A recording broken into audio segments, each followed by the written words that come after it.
Жаңа ғана қаңтар 40 жайында әңгімемізде ішкі істер министрлігіне бардым.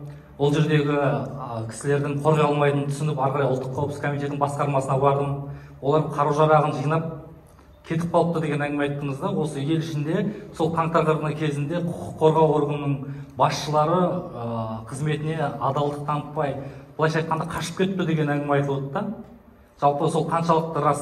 Сіз сол күндері жүрдіңіз ғой басқасында. Егер рас болса, ол азаматтар қылмыстық жауапкершілікке тартыла ма, басшылары?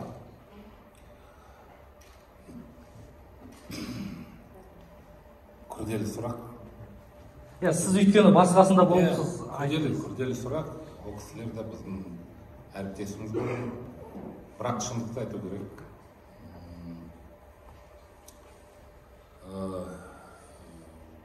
Қашып кетті, бүйтті, сөйтті айта алмаймын. Бірақ ол кезде бір тәулік Талдықорғанда билік болмаған. Біз болдық Талдықорғанда. Бірақ құқық қорғау органдарының басшылары, прокурор мен антикордың басшылары болған. Мен байланысты бір 20 адам олардың жанында болған. Басқалар ешкім болмаған бір тәулік ішінде. Сондықтан жақсы білесіздер, ДВД-ның басшысы, оның 5 орынбасары жұмыстан кетті, босатылды.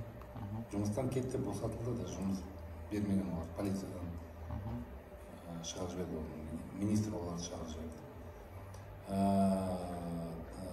ДКМГ-ның басшысы да жұмыстан кетті, распоряжение жүр.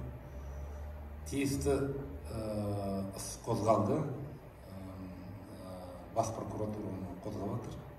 Тиісті соларға қатысты, вообще жалпы сол кездегі жағдайға қатысты іс қозғалған, и олардың жауапкершілігі жауапкершілікке тартатын болатын шығар деп өз басым ойлаймын. Рахмет.